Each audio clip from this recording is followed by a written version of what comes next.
Okey, Assalamualaikum. Okey, kita masuk pada bahagian 2. Masih lagi tentang perbincangan tentang kamu punya penataran KSSM Biologi tingkatan 5. Cuma untuk bahagian 2, cikgu nak fokus kepada kertas 3. Okey, sebab rasanya kertas 1 dengan kertas 2 kamu pernah didedahkan. Okey, cumanya untuk yang baru bagi kamu adalah kertas 3. Cikgu cuba terangkan serba sedikit apa yang cikgu tahu berkaitan dengan kertas 3. Okey, untuk kertas 3, dia mencakupi 7 kemahiran proses sains yang cikgu ada tunjuk di awal bahagian pertama. Dan 15 minit pertama, kalau kamu tengok di sini, anda tidak dibenarkan bekerja dengan radas bagi 15 minit pertama. Maksudnya, kamu tak boleh buat apa-apa eksperimen dalam 15 minit pertama. Kerana pada bahagian ini, okey, tempoh ini hendaklah digunakan untuk menyemak senarai radas, membaca soalan dan merancang eksperimen yang akan dijalankan. Dan tandakan right pada ruangan kotak yang disediakan untuk menyemak bahan dan radas yang disedia dan dibekalkan. Okey, apa yang cikgu tahu, apa yang cikgu dengar ceramah hari tu, taklimat, dia kata kamu akan dibekal, setiap pelajar akan dibekalkan siap-siap dengan bahan dan radas eksperimen. Jadi tugas kamu adalah untuk kamu semak semula sama ada bahan dan radas yang dibekalkan itu adalah mencukupi ataupun tidak. Okey, jadi 15 minit pertama bukan kamu guna untuk subjek bio saja 15 minit.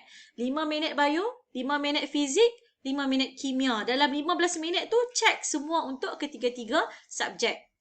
Contoh soalan 1, kamu cek lah ada tak radas ni. Kalau ada, kamu tanda right dalam 15 minit. Jadi kamu tak boleh leka lah dalam tempoh ni. Okey, ni soalan yang kedua. Jadi kamu kena tengok cukup tak bahan dan radas. Okey, kemudian bila dah cukup, kamu kena jawab semua soalan. Okey, soalan nombor 1, kamu boleh tengok di sini. Okey, bila kamu baca soalan nombor 1, dia tak akan bagi tahu kamu. Ini subjek bio ke, fizik ke, kimia. Okey, dia terus bagi soalan. Soalan yang pertama, anda dikehendaki menjalankan satu eksperimen untuk menyiasat hubungan antara jisim air M dengan pemanjangan gelang getah. Jadi kalau kamu mungkin dah boleh bezakan subjek apa yang berkaitan. Okey, dia ada bagi macam ni, gambar rajah. Kemudian, dia ada bagi dekat kamu prosedur. Jalankan eksperimen dengan menggunakan langkah-langkah di bawah. Jadi kamu kena buatlah susun radas, ikut arahan sebiji-sebiji. Jadi untuk eksperimen kertas 3, kamu jangan risau, kamu tak perlu hafal prosedur. Prosedur dah diberi, kamu cuma kena ikut sahaja dengan teliti. Dia kata ulang, kamu kena ulang balik. Okey, kemudian kamu tengok di sini, okey, berdasarkan eksperimen yang telah kamu jalankan, anda dikehendaki, okey, A, nyatakan pemboleh ubah dimanipulasi. Jadi, kamu sendiri kena faham cara bagaimana kamu nak kenal pasti pemboleh ubah dimanipulasi. Okey, yang mempengaruhi keputusan lah itu dimanipulasi. Pemboleh ubah bergerak balas, apa dia? Ini adalah keputusan. Okey, pemboleh ubah bergerak balas biasanya keputusan. Okey, lepas tu dia ada bagi dekat kamu, hitungkan pemanjangan gelang getah. Okey, dia minta kamu buat jadual. Okey, lepas tu dia minta kamu plot graf. Okey, lepas tu nyatakan pula hubungan, hitung kecerunan. Okey. Lepas tu F, sekiranya soalan gelar. Ini soalan, apakah yang berlaku? Ini graf, buat graf. Habis soalan 1, kamu kena jawab dalam masa 40 minit sahaja. Bergantung kepada kepandaian kamu mengatur masa. Kamu tak kisah. Boleh jawab soalan 2 dulu boleh, soalan 3 dulu pun boleh. Ikut kepada kamu lah. Jadi masa 15 minit pertama, kamu dah decide, plan. Kamu nak buat eksperimen mana dulu? Nombor 1 dulu ke? Nombor 2 dulu ke? Nombor 3 dulu? Okey. Kemudian kita tengok soalan 2. Kalau dah habis cepat, kamu boleh buat soalan nombor 2. Salah satu faktor yang mempengaruhi kadar tindak balas ialah kepekatan larutan bahan tindak balas. Okey, bentuk dia berbeza. Kalau tadi kamu tengok bentuk dia tanya pemboleh ubah, dia tanya hubungan. Okey, soalan yang kedua dia tak akan tanya bentuk yang sama. Macam lain pula. Nampak? Anda dibekalkan dengan asid semua ni. Asid hidroklorik semua. Okey. Lepas tu dia suruh kamu buat langkah-langkah pencairan. Dia bagi arahan dekat kamu kena buat. Okey, apa yang kamu kena buat. Lepas tu dia suruh kamu soalan seterusnya lepas kamu buat tu. Dia suruh kamu buat apa ni? Okey, dengan menggunakan jadual satu, ulang langkah pencairan untuk menyediakan larutan berikut. Hitung kepekatan. Dia suruh kamu hitung kepekatan asid. Ni mungkin kimia lah kan. Okey, bahagian B pula ada lagi. Susunan radar sebagai menentukan kadar terbatas antara magnesium dengan asid hidroklorik. Okey. Buat lagi eksperimen. Okey, lepas tu ada jadual. Mungkin kamu kena isilah dia punya keputusan eksperimen.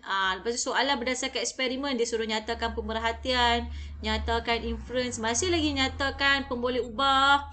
Okey, ini contoh contoh. Okey, hipotesis. Okey.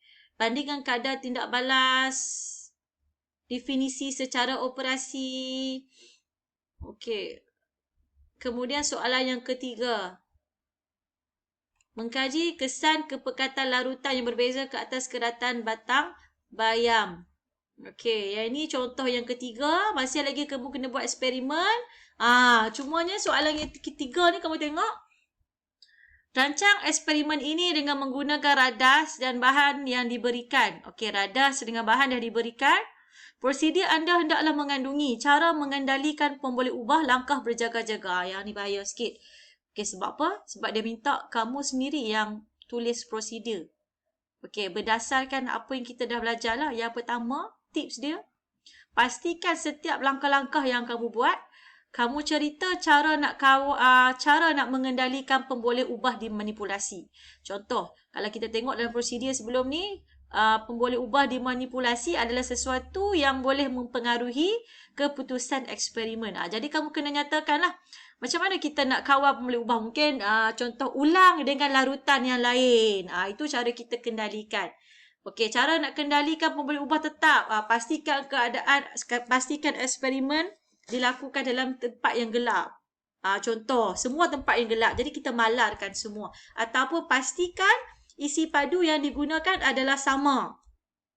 Okey, untuk pemboleh ubah dimalarkan. Maksudnya, kita tak nak ada faktor lain yang mengganggu eksperimen. Jadi, macam mana kita nak buat supaya faktor lain tu tidak mengganggu? Contoh, kalau kita nak kaji tentang suhu. Jadi, pemboleh ubah dimanipulasi adalah suhu yang berbeza-beza. Macam mana kita nak kawal pemboleh ubah dimanipulasi? Kita tukarkan suhu. Mula-mula kita letak satu bikar, kita letak suhu 37. Lepas tu bikar yang kedua, kita panaskan, kita letak suhu 50. Yang ketiga, bikar yang ketiga, kita letak suhu 70. Itu cara kita mengendalikan pemboleh ubah dimanipulasi. Kemudian, okey, dimanipulasi adalah suhu. Contoh, cikgu bagi contoh. Okey, macam mana kita nak pastikan perkara lain tidak akan mengganggu suhu tersebut? Contoh, kamu mestilah tetapkan dia punya isi padu air dalam bikar. Kamu cakap, okey, masukkan 30 ml larutan ke dalam bikar. Jadi, setiap bikar tu dia mengandungi isi padu air yang sama. Okey, itu cara kamu mengendalikan pemboleh ubah tetap. Langkah berjaga-jaga, apa yang perlu kamu buat, pegang bikar dengan berhati-hati, ataupun pegang tabung uji dengan penyepit. Itu cara dia. Jalankan eksperimen tersebut. Bila dah buat prosedur, dia suruh kamu jalankan pula eksperimen. Nyatakan kamu punya pemerhatian. Terangkan pemerhatian dan lukiskan pemerhatian anda. Yang ini... Nampak? Yang ini lebih kepada, cikgu rasa soalan yang ketiga ni soalan bio. Soalan yang satu tadi soalan kimia. Soalan dua adalah fizik. Okey, jadi soalan ni dia boleh berubah-ubah.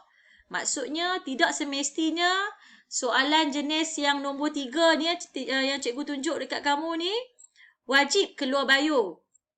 Nampak dia tanya pula ramalan apa yang berlaku pada sayur-sayuran selepas 2 hari. Bagi pula penerangan. Jadi tidak semestinya soalan 3 ni bio saja. Soalan 1 kimia saja. Soalan 2 fizik saja. Bentuk lebih kurang macam yang cikgu tunjuk kamu ni. Bentuk dia.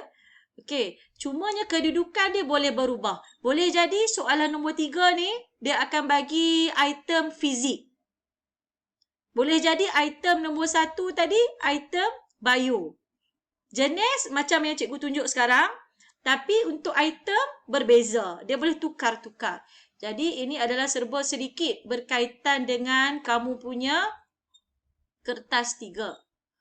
Okey, dan keseluruhan kertas 3 untuk setiap item ataupun setiap subjek hanyalah 15 markah. Walaupun hanyalah 15 markah, takkan kamu tak skor. Sebenarnya dia buat macam ni untuk membantu kamu lah. Untuk membantu kamu skor kertas 3 sebenarnya. Tapi masalah dia kalau kamu... Untuk soalan jenis 1 dengan 2, cikgu rasa tak ada masalah. Sebabnya prosedur diberikan. Dia dah bagi prosedur, kamu ikut prosedur yang diberi. Cuma soalan 3, kalau naik soalan 3 tu mungkin sedikit masalah. Sebab kamu kena tulis sendiri kamu punya prosedur. Soalan 3. Cikgu harap soalan naik yang senang lah yang kamu dah pernah buat. Soalan 3, dia bagi arahan. Anda dikehendaki menjalankan eksperimen untuk, biasanya dia punya kata kunci dia ada bagi dekat soalan. Untuk mengkaji kesan kepekatan larutan yang berbeza ke atas keratan bayam. Jadi di sini kita dah tahu kesan kepekatan larutan yang berbeza. Jadi daripada soalan kita dah tahu pemboleh ubah dimanipulasi adalah kepekatan larutan yang berbeza. Dan dia punya bergerak balas, kesan dia adalah terhadap keratan batang bayam. Dan dia punya batang bayam perlu dipotong secara keratan memanjang. Sama semua. Dah boleh cari daripada arahan, kita dah boleh kenal pasti dimanipulasi, kita dah boleh kenal pemboleh ubah bergerak balas dan juga dimalarkan. Lepas tu cara dia, kamu buatlah. Yang penting, mesti ada cara mengendalikan pemboleh ubah. Macam mana kamu nak pastikan pemboleh ubah dimanipulasi tu, kamu nak kawal dia macam mana, gerak balas kamu nak kawal macam mana. Lepas tu mesti ada kawalan. Lepas tu mesti ada cara mengendalikan pemboleh ubah dimalarkan. Langkah berjaga-jaga. Yang ini 4 markah sajalah. Maksudnya pendek saja. Tak perlu orang kata tak perlu panik. Tak perlu panik. Buat yang ringkas, yang penting perlu ada 2 perkara ni lah. Lepas tu jalankan eksperimen. Sebab bahan kita dah ada. Kamu dah boleh agak dengan bahan yang kamu ada tu, kamu nak buat apa. Sangat. Sebenarnya mudah saja. Jadual pun dah diberi. Kamu dah boleh agak dah. Apa dia ni nak letak dekat jadual. Pemerhatian semua ni. Lukis. Itu saja untuk perkongsian kertas 3. Untuk hari ini, sekiranya ada tambahan maklumat, cikgu akan terangkan semasa di kelas lah. Terima kasih. Assalamualaikum.